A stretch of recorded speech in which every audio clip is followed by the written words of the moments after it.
অসাধারণ খেতে হয়েছে। Super super, thank you. Thank you.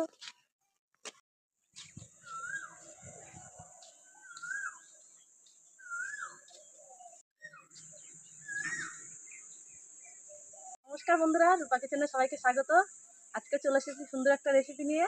আজকে কোনো রান্না বান্না নয়, আজকে আমরা বানাবো, এত গরম ওয়েদারে আমার ছেলে পেলেগুলো একবারে অস্থির হয়ে যাচ্ছে। তো বলছে মা স্প্রাইট বানাও, কিছু একটা ঠান্ডা কোল্ড ড্রিঙ্কস বানাও। তো আজকে আমি ঠিক করেছি স্প্রাইট বানাবো। তো কী করে বানাচ্ছি আপনারা দেখতে থাকুন। তো ভালো লাগলে অবশ্যই একটা কমেন্ট করবেন। তো চলুন শুরু করি। স্প্রাইট বানানোর জন্য আমি প্রথমে যেটা লাগবে সেটা হচ্ছে নিয়েছি আমি এখানে পাতিলেবু। আমি 4টে সবুজ রঙের পাতিলেবু নিয়েছি। তো রস কম যদি থাকে আপনারা পাকা লেবু নিলেও নিতে পারেন। তো সবুজ লেবু কিন্তু নিতেই হবে। তো প্রথমে আমি এই লেবুগুলো জলে দিয়ে দেবো, ভালো করে একটু ধুয়ে নেবো। ভালো করে ধুয়ে নিয়েছি। এবারে এই লেবুর খোসাটা কিন্তু আমি ছাড়িয়ে নেবো।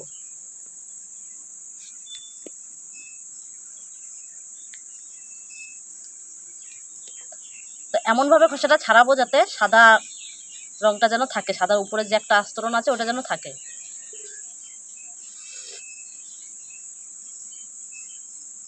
এই দেখুন এইভাবে।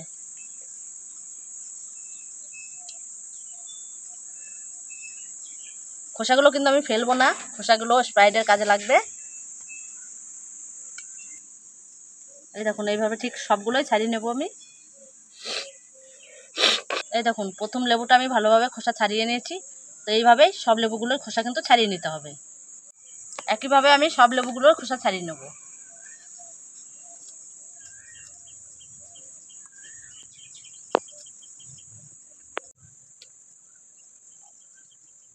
লেবু থেকে খোসাগুলো আমি ভালোভাবে ছাড়িয়ে নিয়েছি।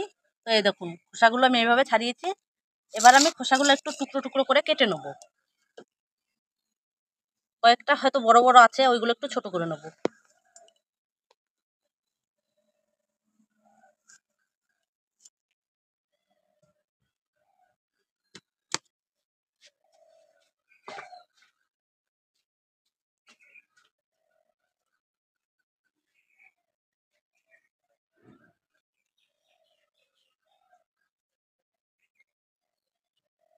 তো সবগুলো খোসা আমি ছোট ছোট করে কেটে নিয়েছি।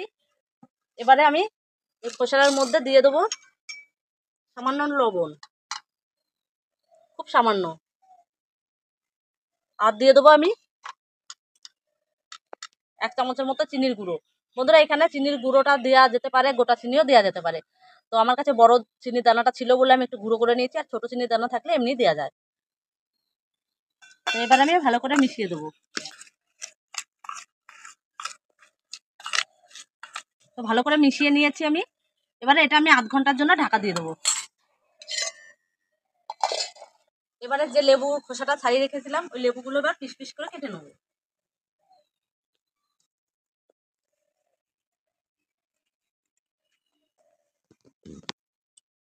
এবার সবগুলো লেবু কিন্তু আবার কাটা হয়ে গেছে। এবারে এই লেবুগুলো আমি চিপে রস বের করে নেবো। তো আমি বাটিটা চেঞ্জ করে নিয়েছি।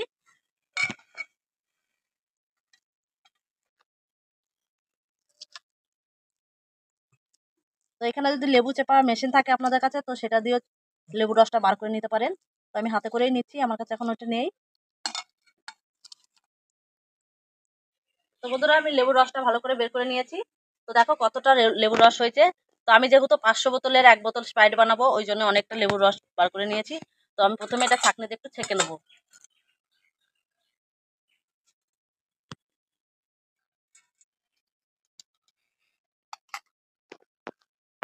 এবারে এই লেবুর রসের মধ্যে আমি দিয়ে দেবো খাবার সোডা। তো খাবার সোডা বন্ধুরা এক একটা গ্লাসে ঠিক এইটুকু করে হবে। তো আমি 4 গ্লাসের মতো বানাবো, তো আমি সেই পরিমাণে হাফ চামচের মতো দেবো। এই দেখো,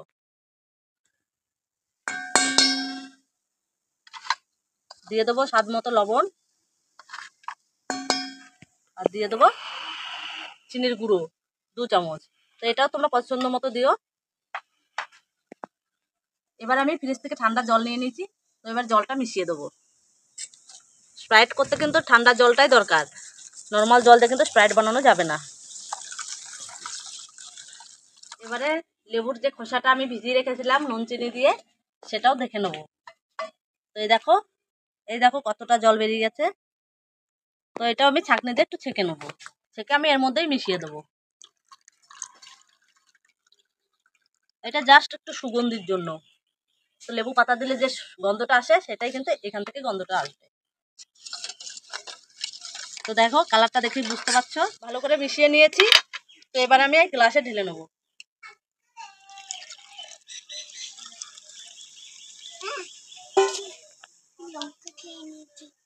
দিয়ে দেবো এক টুকরো বরফ।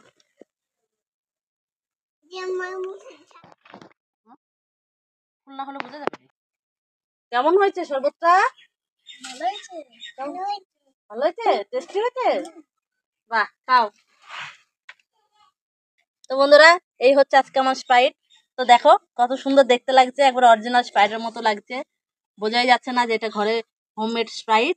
তো এইভাবে তোমরা বানিয়ে খেতেই পারো, একবার হলেও ঘরে বাড়িতে বানিয়ে খাবে। খেয়ে দেখবে অসাধারণ লাগে। এটা এইভাবে বানিয়ে খেলে কিন্তু বাজার থেকে আর কিনে খেতে ইচ্ছেই করবে না। তো আমি একটু খেয়ে দেখি।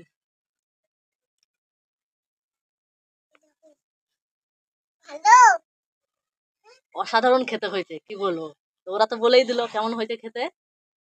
আমি তো বলেছিলাম যে 500 বোতলের 1 বোতলের মতো স্প্রাইট বানাবো। তো আমি এখানে একটা স্প্রাইটের বোতল নিয়ে নিয়েছি, তো খালি বোতল। তো এই বোতলের মধ্যে আমি স্প্রাইটটা ঢেলে নেবো।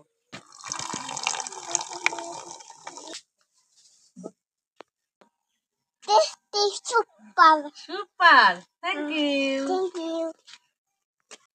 তো বন্ধুরা, আজকে আমার স্প্রাইটের রেসিপিটা যদি ভালো লেগে থাকে অবশ্যই একটা কমেন্ট দেবে, আর একটু লাইক শেয়ার করবে।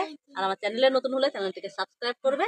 আর যদি ফেসবুক থেকে দেখো, ফেসবুকে ফলো করে পাশে থাকবে। আবারও ফিরে আসবো অন্য কোনো সময় অন্য কোনো রেসিপি নিয়ে। ততক্ষণে ভালো থাকবেন, সুস্থ থাকবেন, সাবধানে থাকবেন।